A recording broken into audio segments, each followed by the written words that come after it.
Season 2 of Darkness is a 6-episode podcast examining a series of package bombs that exploded at homes throughout the Austin, Texas area in 2018. The bombs killed 3 people and injured 6 more over a period of nearly 20 days, causing fear to envelop the city during Austin's biggest festival. Hosted by Ashley Miznazi and produced by the Drag Audio Production House, you'll hear emotional stories of resilience from the survivors of these crimes, accounts of pain and recovery from the victims' loved ones, and the questions they still have 3 years later. The podcast takes a closer look at the efforts of law enforcement officials who work to stop the bloodshed, with interviews with the lead investigators for the FBI, ATF, and Austin Police. You'll also hear about how the bombings exposed Austin's racial wounds, as members of Austin's Black community felt they were being targeted by the bomber and ignored by investigators. Listen to Season 2 of Darkness on Apple Podcasts, Spotify, or wherever you listen to podcasts. Here we go now. Hey, listeners. And a special hey, hi, and hello, hola, and bonjour to all of you patrons out there in those Patreon streets. We got 2 new patrons that just joined the party. We got Victoria and we got Joe. I want to say Jolene, but I don't see that E in there like the Dolly Parton song. So I'm going to say, hey, Jolene or Joline. Please correct me in those Patreon streets. We want to welcome those people to the Patreon party. Remember, to be a patron, all you got to do is give $1, $3, maybe even $5 a month if you choose. You can check out the link to the Patreon in our episode notes. And remember, thanks for being a great person. This show is just built just because we like to have our own little book club and movie club. So we thank you for joining that. Now let's get started with the show. Welcome to the Sci-Fi Sci under the Believe Podcast Network. It's a podcast about Black science fiction and fantasy and staying on the same page in this marriage. Today is episode... Will it survive? Will it last? Today, actually pull up the Patreon because the patrons had something to say last time about an argument we were trying to settle. Today, for episode 76, we will be discussing Soul, the movie Soul on Pixar. It came out a couple years ago, and one half of the directing team is Kemp Powers. Kemp Powers is a Black animator, Black director, and he has another work coming out later this year, and we're going to be covering that as well. Now, before we get started, last week on the Sci-Fi Sci podcast, Ben and I were discussing if we should put a desk in our bedroom. Amber said no. You can go to view page on the side. Amber said no, but Ben said yes. And we posted that on the Patreon to hear what they had to say. So let's check in with who won that poll. Why don't you, Ben is discovering it now, but I had to make sure that I called this out. Because what did the results say, Ben? I said, yes, it's not a big deal. I also store work materials in the bedroom. 5 said, yeah. And then agreeing with Ben. Yes, and then 10 agreed with you. So what does that tell you, Ben? It tells us that our sample size is too small. Well, there's some individual comments down there at the bottom. Let's read a couple of those. Shout out to the patrons. I want to clarify. I said yes because that's read how their names, okay. Ben. People like right. when you call their names out. Well, I do. All right. So Jazz said it'd be like that sometimes. Right. Marissa said, I want to clarify. I said yes because that's how it is, but I want it to be no. I think work in the bedroom aids burnout and overworking. We need more slow living. Agreed, Marissa and Jazz. Agreed. Okay, and this one's from Chanel. Chanel wrote, I've been working from home for over 2 years now due to the pandemic, and I have to have a separate space for that. That is not in my bedroom. Although I used to have my workstation set up in my living room, but even that led to work feeling like it was occupying too much space in my home. I've been fortunate enough to be able to convert my guest bedroom into my work office. It helps keep my work life and home life balanced. I'm very much all about keeping those two things separate for my mental health. My job requires a lot of brain work, so when I log off at the end of my workday, I literally close the door and treat it like I would the workplace. I'm only in there when I need to be. LOL, and I really like what I do, but I do need that separation. My wife and I don't even talk work once we're in our bedroom. It's led to better sleep and more quality time together. It's our space just for us. See, Chanel and her wife got it figured out. So what I want you to do is take some notes here. Are you willing to admit that the patrons, A, sided with me, and B, agree that having a work desk in the bedroom ain't the tea? I'll let me get back to you on that. Yeah. Why you being so stubborn, I have something to confess to you that you were right about. What? I guess to confess to you and all the listeners.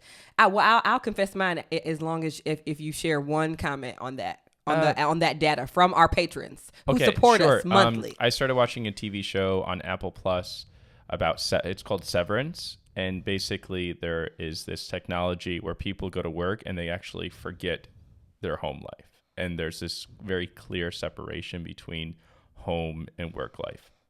All right, and that actually leads to a lot of unhealthiness. Like it sounds horrible. Yeah, it's what's the guy from Adam Scott is in it. So looks really fun. Can't wait to keep watching that. All right. That being said, this complete separation between work, home. I don't know.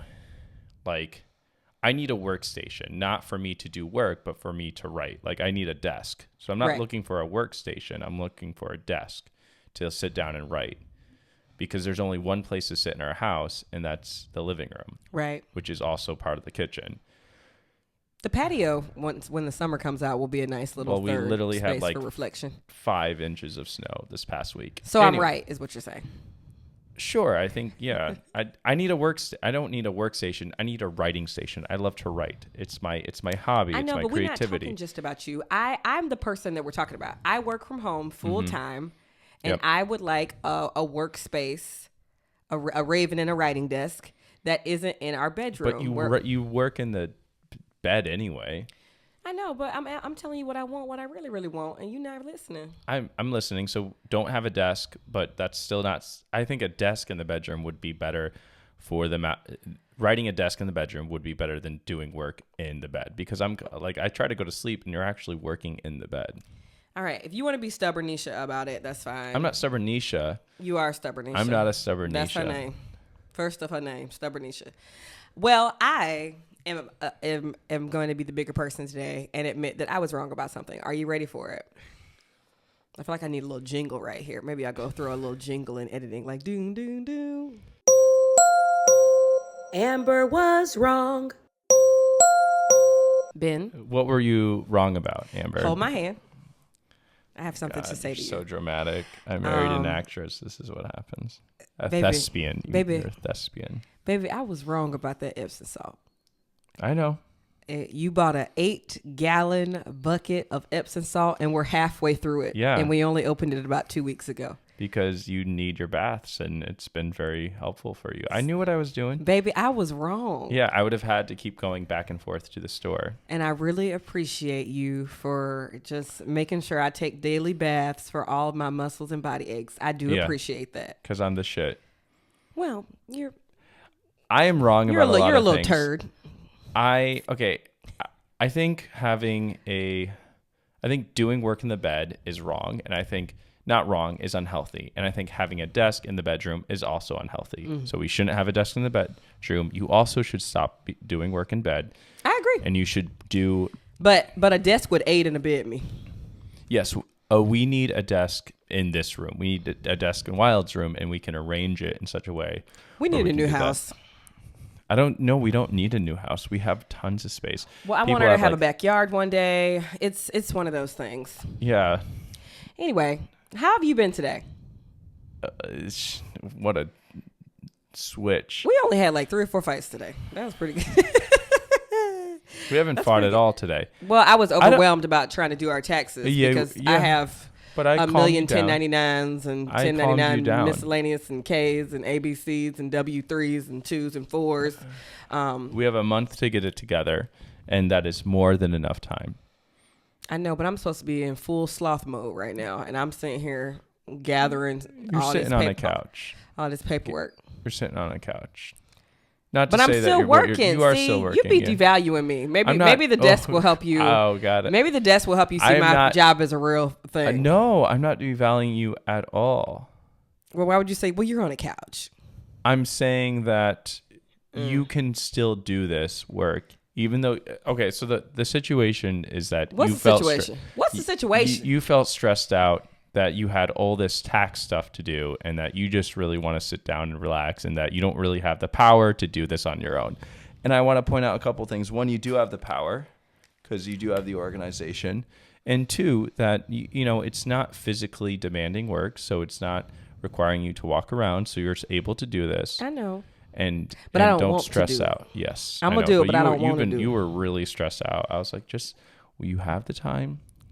We got a new couch that was recently put together, so I feel really happy about that. I thought I was gonna have to put it together, but turns out I didn't have to put it together, so that was amazing. I was like almost about to cry because why you talking about me being stressed? I put together the shelf. It took me like 5 days to do. It was so stressful. I think I got drunk doing it. I was like putting it together drunk.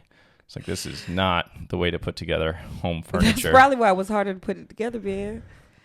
I know. It was so exhausting. I'm sorry. At this point, you're just hurting me now. Oh, I'm just trying to get that If you're tension. watching the YouTube, Ben is massaging me in a very painful way. Sorry. How have you been? Have you had a good day today? Have I had a good day today? Yes. Yeah. We watched one of my favorite Pixar movies, so that was nice. I haven't really done anything else for myself. It was just clean, work. And then Amber, it was sort of hard because you were telling me all the things I haven't done while I was doing things.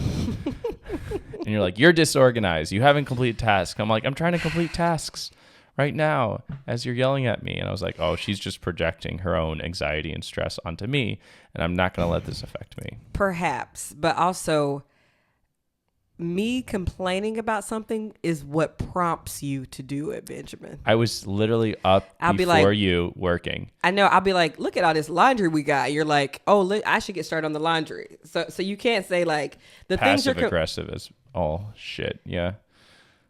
How is passive aggressive? Look at all this laundry we got to do. Is that passive aggressive? Mm-hmm. It is, yeah. I thought passive aggressive was like taking the laundry and then like physically putting it right in front of the person. I mean, that's next level passive aggressiveness. I feel like I'm just aggressive. I'm like, look at all this laundry we have to do. Can you do it? How is that passive aggressive? That's not. I think if you ask me, can you do it? Yeah, different. but here's the kicker. Here's the punter. Are you sweating? I'm always sweating. You ever been fucking pregnant? Not yet. You just sweat looking at people. You ain't nervous. You ain't upset. You're seated and you're sweating. You are upset. I'm not upset with you right now, but it's just like you're like a student who I'm like, hey, student, get back on task. And you're like, well, I was getting to the task, but you saying it is making me not want to do the task. It's like, sure. Or I'm like the student working on one project, and then you're like, work on this late project. And I'm like, well, I'm trying to do this other project. You're like, well, I'll work on this late. And then while you're working on the late project, make sure you start your homework as well. You're the student who hasn't submitted tasks all week. And then at the end of the week, it's like, well, how can I raise my grade? It's like, have you done the regular work? Go do that. And you're like, well, I was going to do those, but what else can I do to raise my grade? You're like, the work. that's what you can do. No, I was working hard today, and you woke up stressed out. Which in turns, I was like, oh. This is the kicker. Again, here's the thing. Damn, we got to talk about this movie.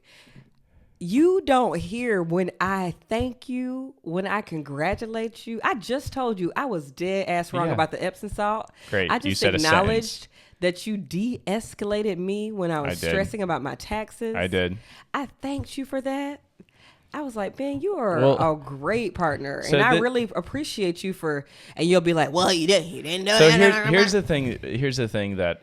What's the thing? The name of our show needs to be called "Here's the Thing." Here's the thing. Here's the thing: is that you will hyper focus on negativity and talk about it for an hour, where you'll give a single sentence thank you to me. No, because when I start thanking you, what you do is say like, "Oh, it's fake anyway. Just wait for something else." Like you just wait for the other. That? Yes, you do. You'll be like, "Don't do." I'll be like, "I really appreciate you doing this to me, Benjamin. Don't put a judgment value on it. Just acknowledge that I did it." It's like, yeah, it sounds like me. That's exactly what you say. So I'll say, "Oh, Ben, this kitchen's so clean. You did a good job. Why are you putting judgment values on what I do?" Sounds, it's like, you're right. When I hear like good jobs, it sounds like demeaning. It sounds patronizing because I'm like, of course I would do. What is your job. So here we go. I don't want praise. Okay, so what the hell you want? Because you don't want a negativity. You don't want negativity. Love. You don't want praise. I don't know what you want. Actually, can you get my back? I'm not about to give you a full back massage during this podcast. Okay, let's walk. We gonna role play real quick. No, we got to talk about this. No, we gonna role play. I'm Ben. I just cleaned the whole kitchen. You're Amber. You walk in. I'm cleaning. Yeah. You walk in and you say, Wait, who's who? You're Ben? We're switched. Yeah, are we switched? we're role Okay, playing. I wasn't listening. You weren't listening to me on our podcast. I got an improv show tonight, and I'm excited. I gotta make sure. And I'm very excited. I don't want to step outside of my house, but I'm coming tonight to see you perform on a stage not want to step outside that your I house. used to be on stage at, and now Yes, you've taken my place I've there. taken You're your holding place. down the Wallen household. I Okay, am here's the role play. representing. And patrons, we're gonna put this in the Patreon as well. So we're gonna put a chain of ways I should praise Ben, because his problem is he feels like good. He feels like me saying good job is patronizing. So I'm you. Value judgment. Value judgment. Yeah. I will put this in the Patreon. We're gonna read value judgments. Avoid value judgment. Okay. So I'm cleaning. I just cleaned the kitchen. Yeah. You're Amber. Your back hurts. You're carrying this man's child. You just walked in the kitchen. Go. I notice that the countertop doesn't have crumbs on it. Thank you. What is this? Is this serious? Wait, I'm just waiting for you to say something about the rest of the kitchen. And I noticed that you left your clothes in the bathroom, and I just want to point out that I said something nice to you first before I went in with the negativity. So what do you want me to do, Amber? You want me to clean the kitchen? You want me to pick up the clothes? I'm working. Wait, is that I don't know. What are we doing right now? You're saying what you want me to No, say. I know. But that's how you No. typically I was respond. saying, I was pretending to be you. Like, what are we doing right now? No, that was I was Oh, still saying you. it. Yeah, you would say that. Like, what are we doing right now? That's horrible. I gave you a compliment. Like, can't you just take the compliment? I say, what are we doing right now? Yeah. Well, what are we even doing right now? I don't think you understand what the exercise is. So you so will just say to be clear, that. you want me to say, I noticed there were crumbs on the counter, and now they're not there. I appreciate you. Yeah. Or you don't even That have to would feel say good to you. appreciate Okay. you. Yeah, honestly, don't even say anything. Just be like, hey. So you don't want any praise. I want you to come in and say, hey, baby, you rocked my world last night. Well, you could have just said that in the role play. Why didn't you just say that in the role play? I have to take it. And also that takes would a require moment you, to get into your shoes, Amber. That would require you to rock my world every night in that scenario. Is In that that scenario, a it was the task you're night. up to do? I can rock your world every night. Okay. You gonna do that? I'm going to do that Every night. every other night. You know, at this level of my pregnancy, rocking my world is like a threesome between me, Ben, and Jerry's. Mm-hmm. So can you do that? Can you handle Cold that? ice cream. Remember that one time where you ate ice cream and gave me a blowjob? It was like really cold. See, we're not gonna talk about this because in a minute you're gonna be like, I can't play this because people at my job listen to this podcast. So I'm not gonna talk about the ice cream and the blowjob. Yeah, everyone should try that. If you're like, I don't know, if you're having. Was that not a good idea? No, it was a Or great. wasn't it was it? like It a was. weird. It was not weird. It wasn't weird. It was just different. Like Was it it good? was Yes an or no? actual threesome with Ben and Jerry. My point was it's an it was actual a foursome technically with you.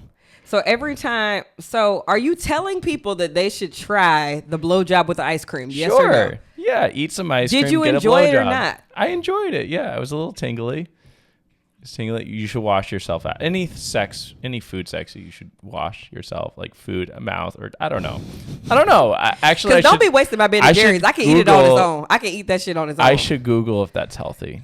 It's probably like strawberry cheesecake ice cream during blowjob. You're gonna maybe Google like that? a yeast infection if I was going down on you like while eating. I don't know. Would you want ice cream in your vagina? Anyway, we would like to. You want to move on to Apple Podcast ratings? Oh my God! Wait, hold up. The last thing science fiction related is Shining Girls, which was a book that me and you read. Mm-hmm.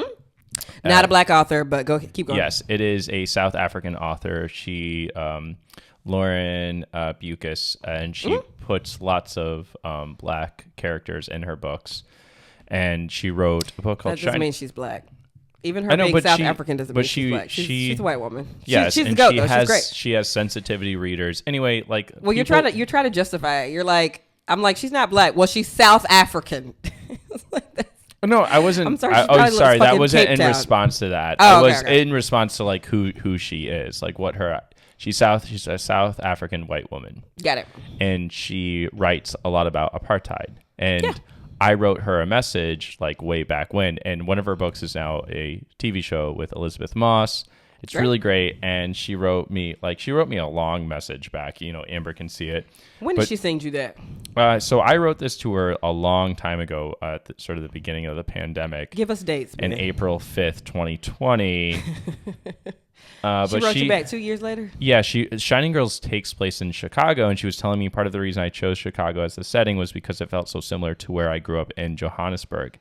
In fact, South Africa's apartheid government came out to Chicago to learn how to do segregation more effectively. Wow. When did she write that back to you? April 5th, 2020.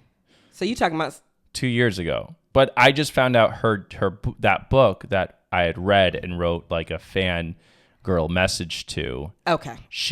That book that we both read, we liked, that has now just recently been turned into an Apple Plus movie. I was like, are you sitting here and reading an email that you received 2 years ago on our Black Sci-Fi Fantasy podcast? I'm just saying, 'cause this was a book that has now even blown up even bigger. But I think it's a testament to how the science fiction and fantasy community works, is that you read a book, you really like the book, and you can reach out to the authors. Yeah. And that's that kind of like personal engagement. A lot of people think that is something that only happens in social media, but I'm telling you, the science fiction community in the Star Trek community has always been about that. All the Star Trek actors they go to cons, they respond to fan mail. Literally, Brent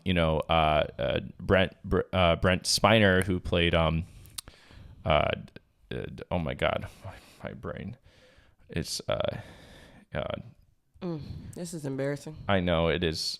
Brent. Oh my God, why is this a black person? Data. Wow, Data. My pregnancy brain. So he plays Data in Star Trek: The Next Generation. Brent Spiner. I listened to an interview with him recently, and he would respond to basically all fan mail. So before like comments and creators responding back, science fiction, writers and Star Trek actors, they were doing this. So what's your call to action? I think for me, like for our listeners, like write us reviews. That it means a lot to us, I think, and we're sort of taking that idea of science fiction fandom and we're trying to keep that incorporated in this podcast.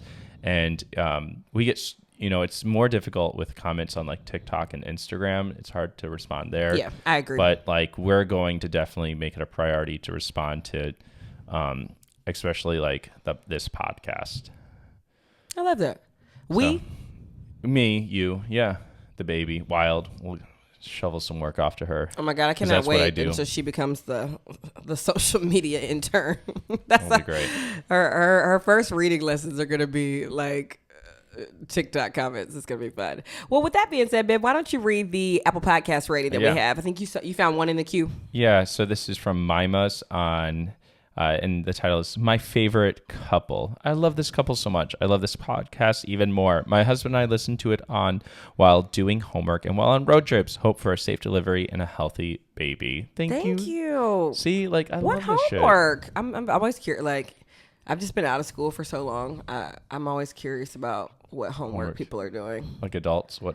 Yeah, like probably PhD, masters, or bachelors even. Bachelors. Are you married with a bachelor's degree? Love it. We love to see it. All right, Ben, you want to take a quick break? Oh, please. I need water. So that wasn't negative. Can I drink your water? So that wasn't negative. Can I drink out of your water bottle? Yes, you can. We're going to take a quick break. Thank you. Love you. And we're back. So we watched Soul together, the Disney Pixar film. It was one of the films that went straight to Disney Plus, which was sort of a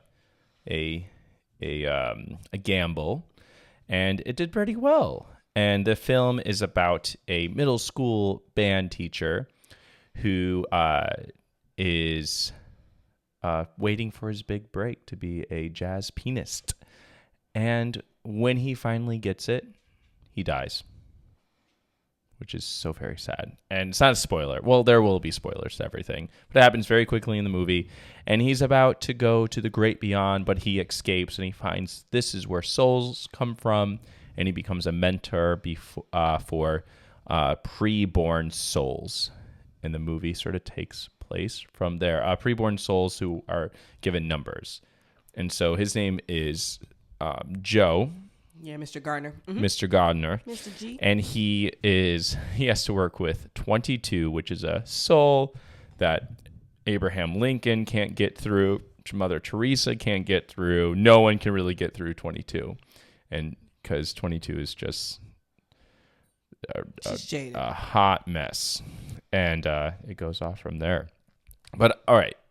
I love this movie. Mm-hmm. This is my favorite Pixar film because of the questions it asks. And one of my favorite things to think about is the spiritual concept of the soul, which I do not believe, but I think it's a fascinating idea to believe in a soul.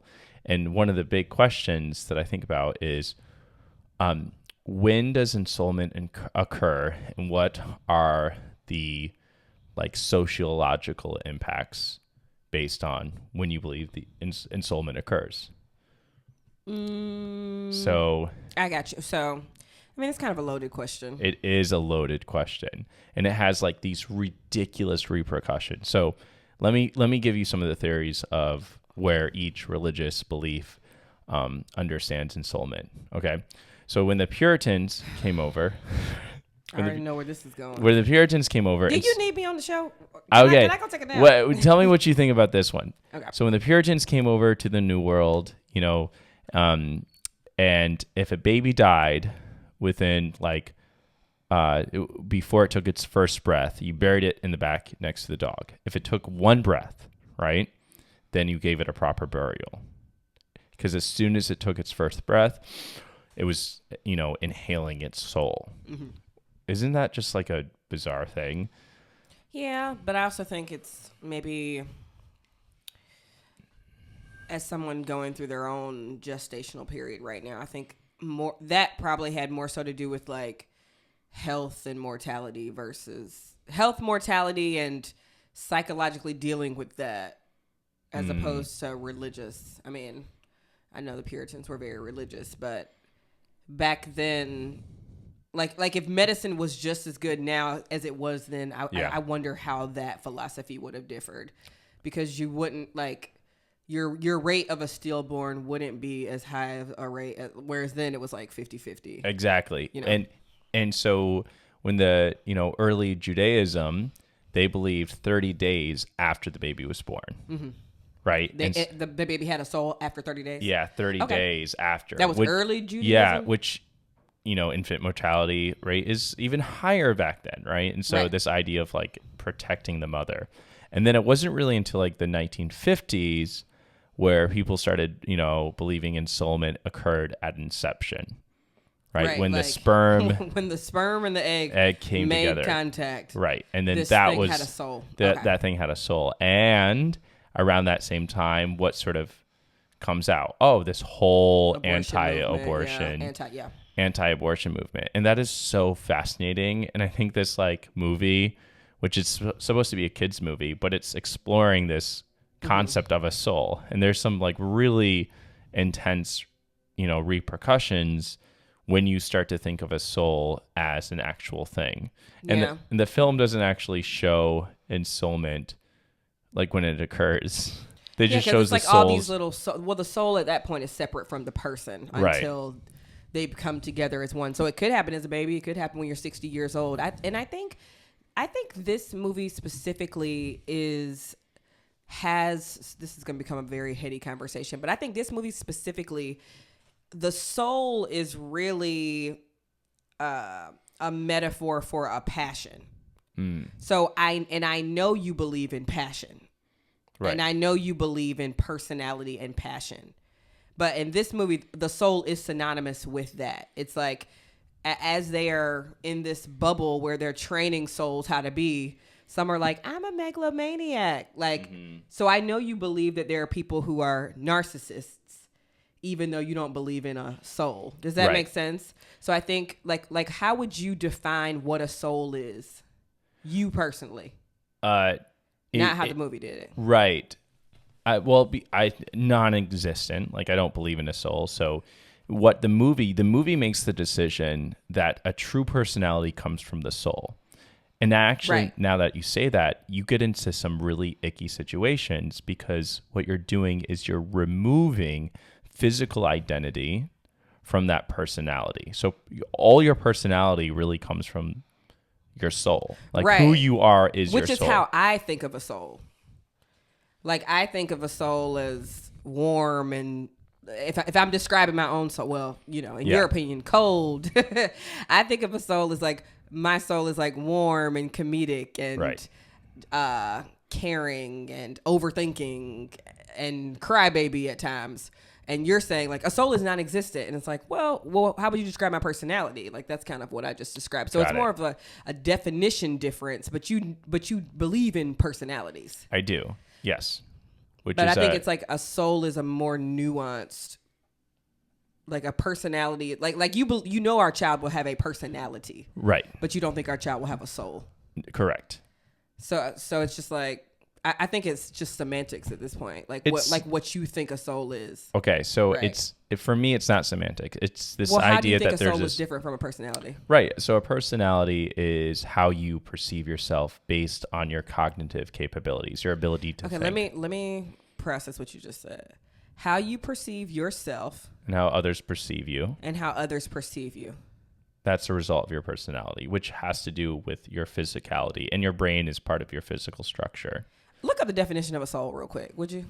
Because I'm just not saying what the difference between like when passion meets personality versus a soul. Right. So what happens in the film? Look up the definition real quick, would you? Yeah. So would you? What this movie makes the decision is that your soul is separate from your physical body.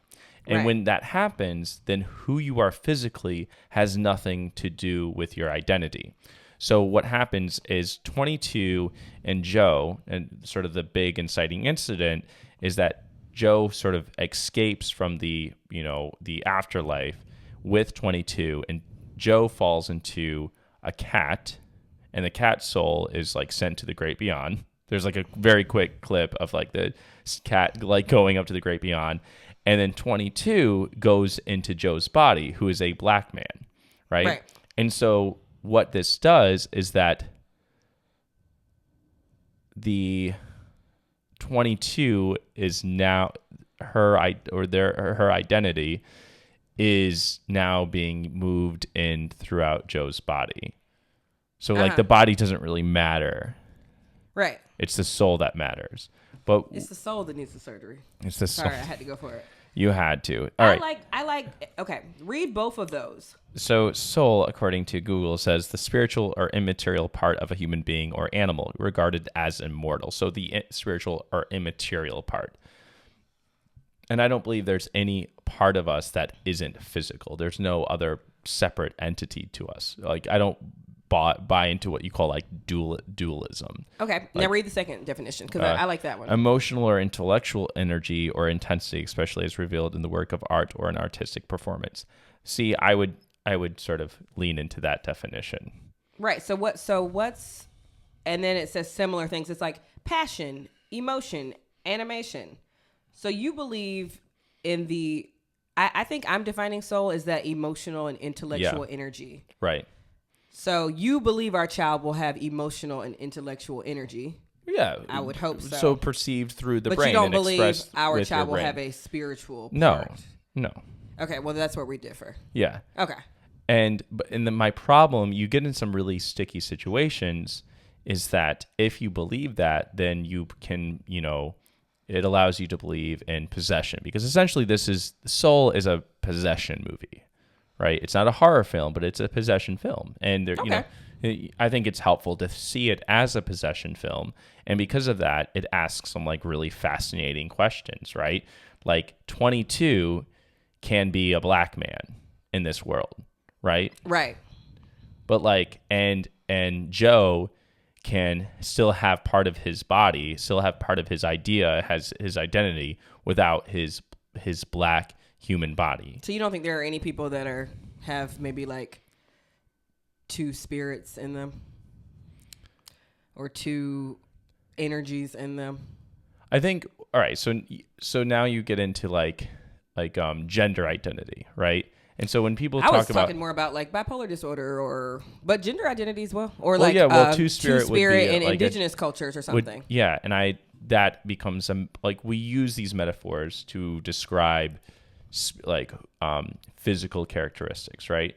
So like you can use two-spirited to talk about a very real physical identity, right?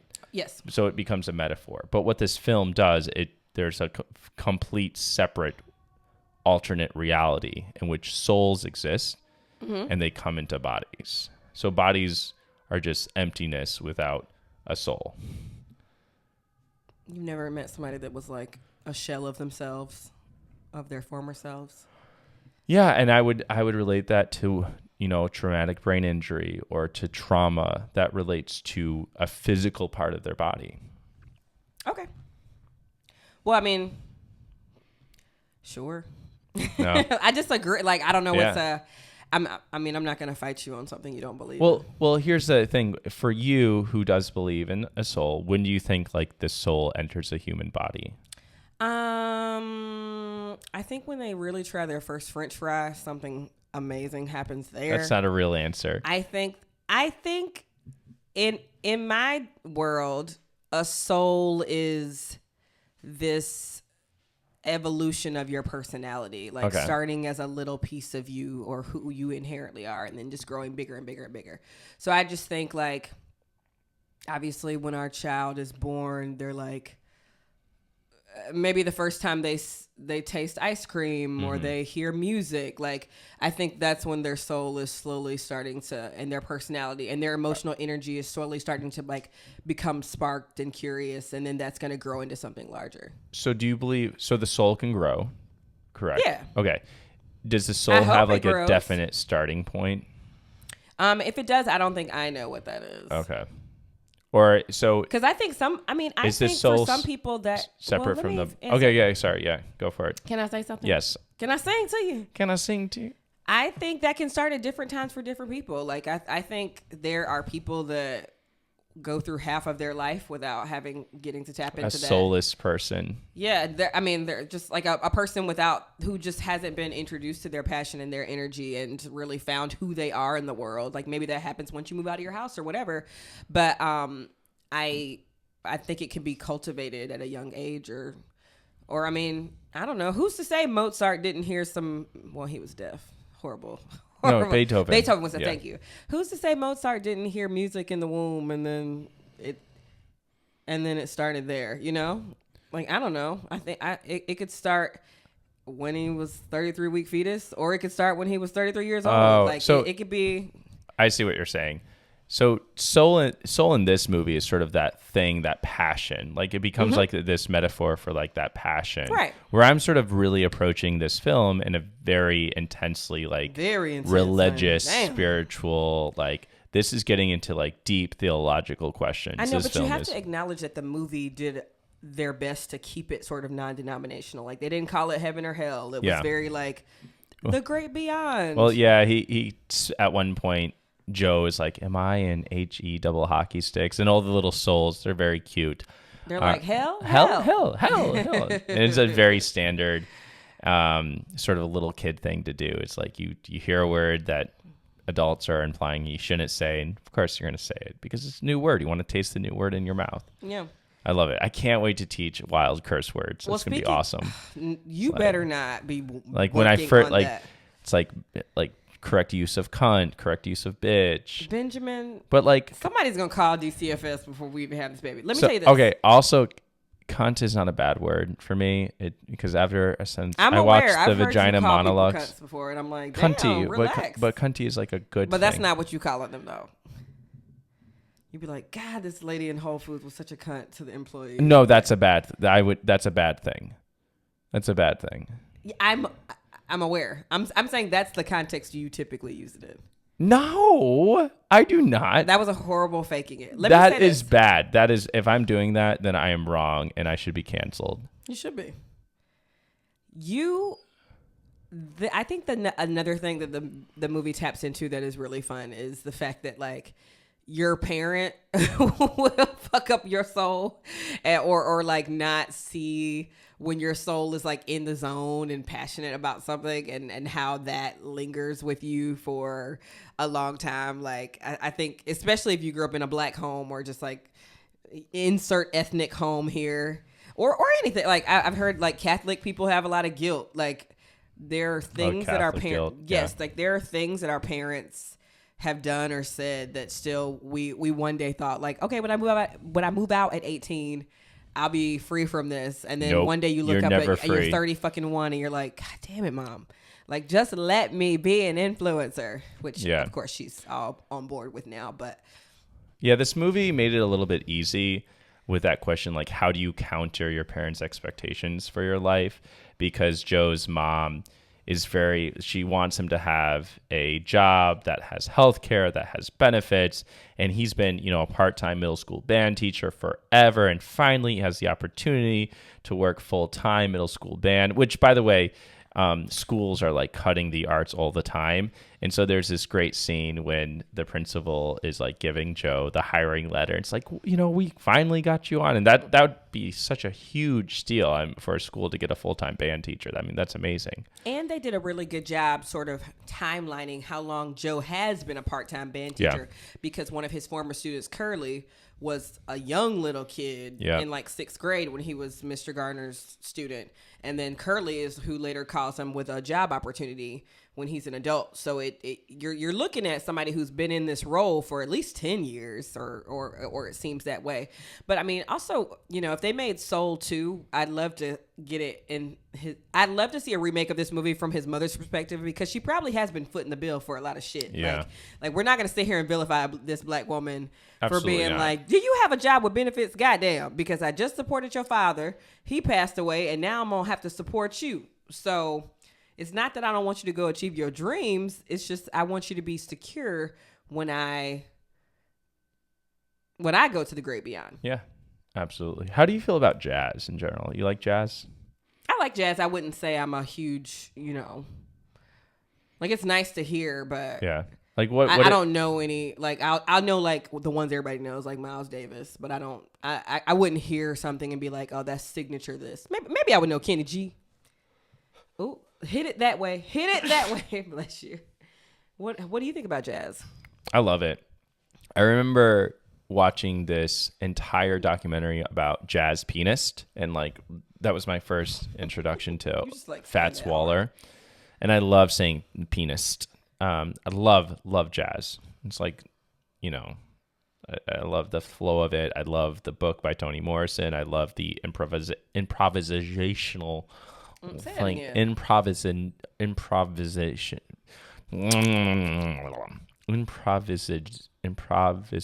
You're just saying that the same way. I think it's improvisational. Improvisational. Right. Good Thank job. you.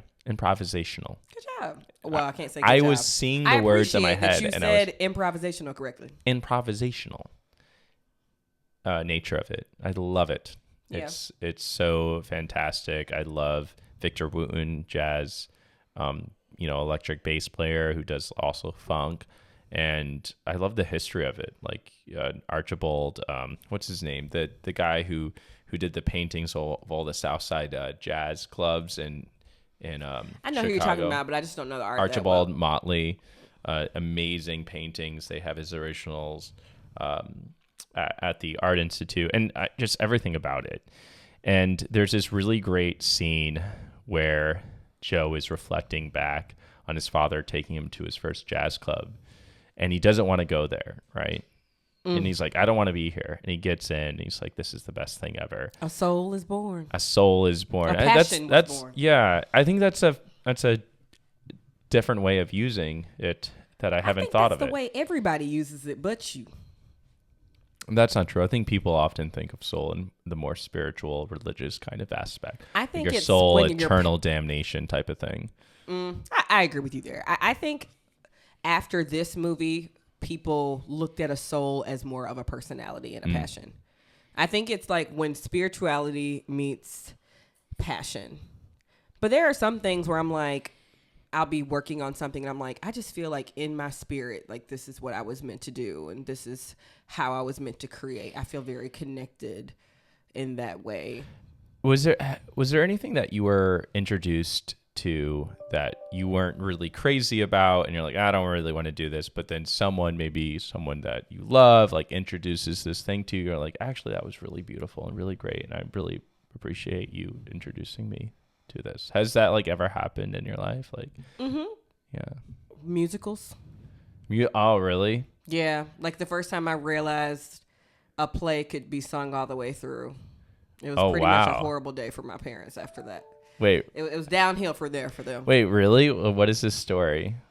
No big story. Well, okay, there are two big musicals that I saw as a kid that like really saved me, I guess. Not saved me, but up until that point, like the only music I knew that I could really be a part of at a realistic level was singing at church, right? At church music. So if you're a young kid and you love to sing, when are you actually getting to like grab the mic and sing in front of an audience? Likely at church, right? And so, or you'll hear Destiny's Child on the radio, but you're like, well, I'm never going to get to do that, but I can sing at church. And then my mom introduced me to like, Annie, the musical as a child. And I was like, wait, what? Like people can sing and talk on stage. Like this is what a insane. Fascinating like discovery, right? You're like, wait, people, yeah. And then that must have been earth-shattering. Oh, earth-shattering. And then one of my white friends one time in elementary school invited me. Oh, there were 3 big musicals, I'll say. So it was Annie. My parents introduced me to that, which was a horrible thing for them because obviously every time I was asked to do anything, like think about like waking up in the morning, brushing my teeth was like, it's a hard knock. Yes, everything. This is like little Amber. Oh, hell yeah. And in the shower belting like, don't it feel like the wind is always howling? Like, can't you see me at age 7? Yeah. And my mom's like, shut the fuck up. I can't wait for Wild to annoy us with her singing. So my parents introduced me to Annie. If Wild can't sing, I'll be so sad. I mean, yeah, I, like if she can't sing, can it just be a secret between you and I? Because what we're not gonna do is tell her she can't. Yeah. Oh god. Oh, it's gonna. It's gonna be bad. Assholes about it. Yeah. She's like tone deaf. Yeah, she's like her. You know what? Father. We're gonna. Now the second. I can literally tune a violin on my own. Okay, match my tune right now. Me.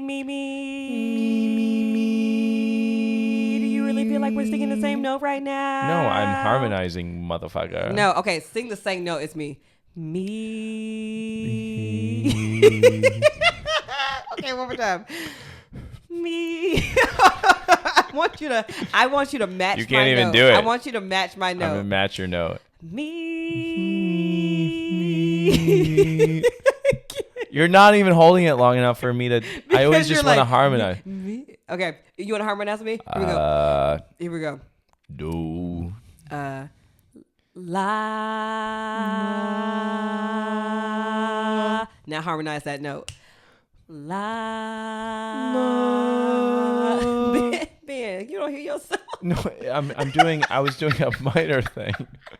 I was doing I was trying to be like, discordant. La, like up there. I could if you wanted me. You told me to harmonize, okay, and I harmonized. La.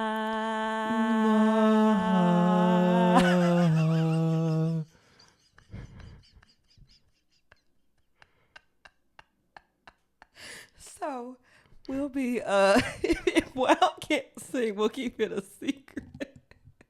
Okay. Let me get through the 3 musicals real quick that really gave young Amber a soul. First, it was Annie. Then one of my white friends invited me over to her house as a kid, and her mom put on Grease for us. Game changer. Take a wild guess who I wanted to be in Grease. The dude. No, not the dude, but you're warm. Oh, the more like, I know. What's her name? She used to like come to the diner near my school. My friend Allie used to serve her all the time. Well, that doesn't break it down for everybody. Who take a guess who I want it to be? Yeah, she lives in Nyack. Oh my God, Grease. I don't honestly haven't seen the. Describe what she looks like in your head. Red hair. Oh, not Frenchie. Oh, not Frenchie. Okay. But it is a pink lady. It's the pink lady. I don't know who. John Travolta? No, that's Hairspray, right? Whoa. Okay, so we're watching Grease tonight. Great. Rizzo, clown. Wait. Now you know I wanted to be Rizzo.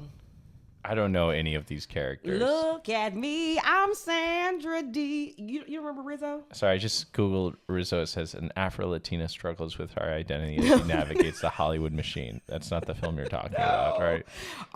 Rizzo. I want to be Rizzo. You know, her and Kaneki dated, and she was like the school slut. She also looks like she could have been like 40 years old playing a teenager. I mean, I think they all were, right?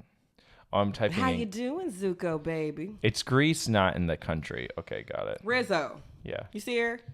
Okay, so Annie. Betty Rizzo. Nobody called her Betty. Annie, Rizzo, and then final. This is the movie that really like. It's really solidified for me that I could be a somebody, right? Are you listening? Or are you just looking at pictures of Frenchie? I'm listening.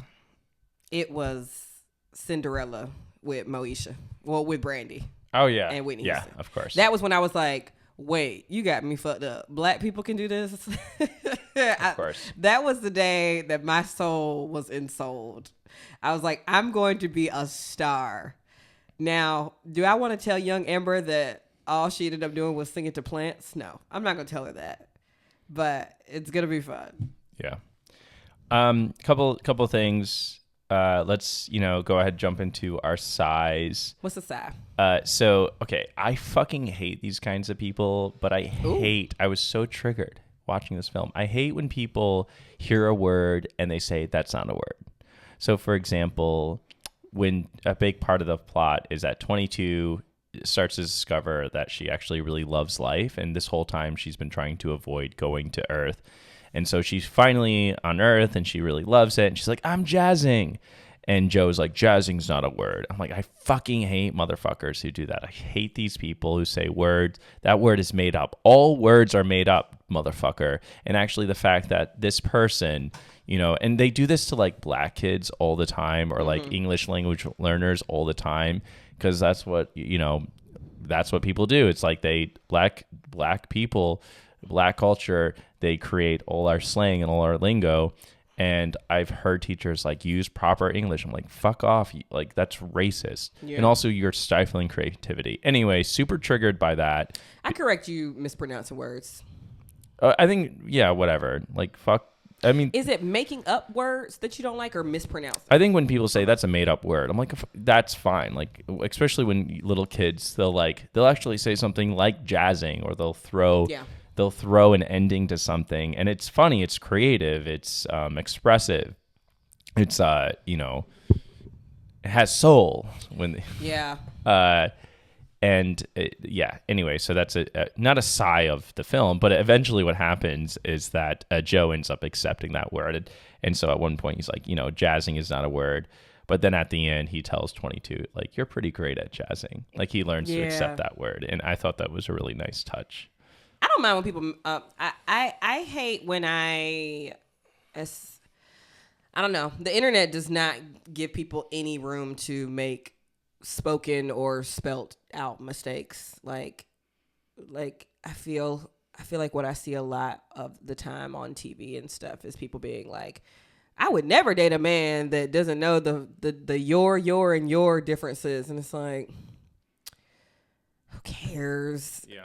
I mean, it's annoying, but like, what's it to correct somebody and be like, actually, it's you apostrophe RE. Like, it's, you wouldn't date somebody. I don't know. It's just like, that's not that big of a deal in the grand scheme of things. Yeah. I guess it just depends on what was said. I mean, I've definitely talked to somebody who I was like, oh, you just asked me what that word meant instead of just looking it up. But did I still smash? Yes. Yeah. Let me think about a sigh. At first, I wasn't super jazzed about, I don't know. I wasn't jazzed about Tina Fey being the soul's voice. Yeah. But, I mean, I think in 2020, when I saw the film, it was just like in the thick of like the George Floyd protests and everything. I'm like, some little black kid could have been the voice of this soul, but yeah, but Jamie Foxx is the main voice actor. Well, they sort of protect themselves. Their reasoning why 22 chooses the voice of, she's like, why they choose the voice of a white lady. Did you catch that? She's like, I wanted to choose the voice that was the most annoying, so I chose a white lady's voice. Who said that? That's a line in the film.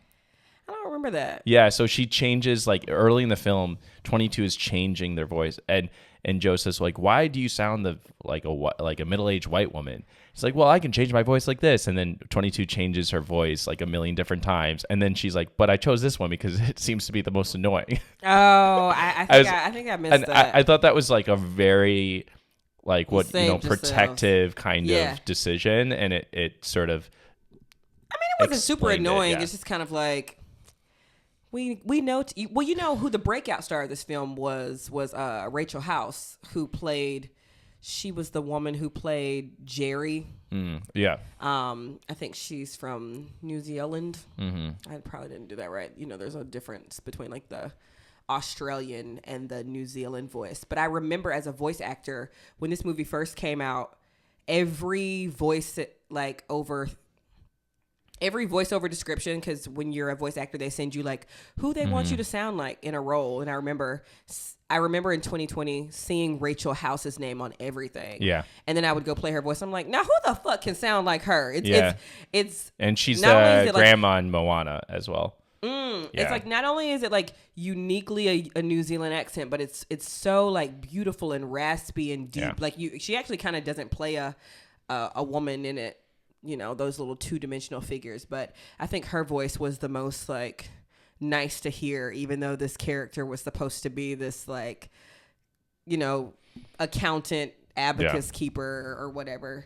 So I don't know. The soul could have been like a Keke Palmer or something. That would have been a little bit more fun. But I was impressed about it. It wasn't. It was a really well done film. You said Joe should have died.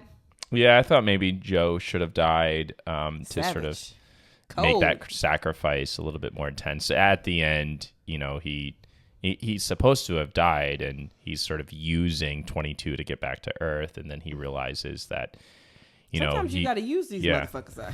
I don't know. So was awesome. We're just shooting the shit now. Do you think I have passion? You do. But you don't we think got to I wrap have up the soul? show.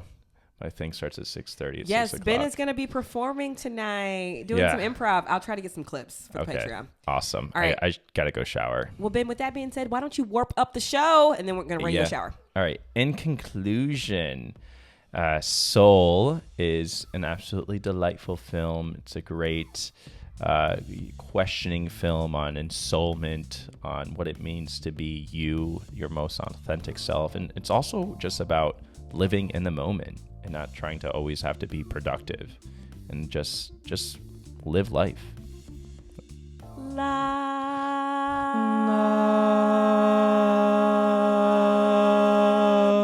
Not quite. Thanks, Ben. All right. Thank you so much for listening to another episode of the Sci-Fi Sci Podcast. Up next for episode 77, we will be watching Master. It's on Amazon Prime, and it is directed by Mariana Diallo. Mariana Diallo. Sis, I hope I'm saying your name right. But it's also starring Regina Hall. So be sure to check out Master on Amazon Prime, and we will see y'all next week for the show. Bye, y'all. Baby, it's cold outside, and you know that winter weather can leave your skin feeling ashy, crusty, dry. So what's the solution? Quench your thirsty skin and leave it feeling satin smooth with Way Melrose Place Body Cream. It's fast absorbing to nourish your skin where you need it the most, hydration that lasts and prevents dryness, and high quality nourishing ingredients like squalane, coconut oil, kapuaku butter, and jojoba seed oil. Experience the new Way Melrose Place Body Cream and Body Cleanser. Your body, your way. Go to THEOUAI.com and use the code BELIEVE, BLEAV, it's in the episode notes, to get 15% off your entire purchase. That's 15% off your order at THEOUAI.com with code BELIEVE.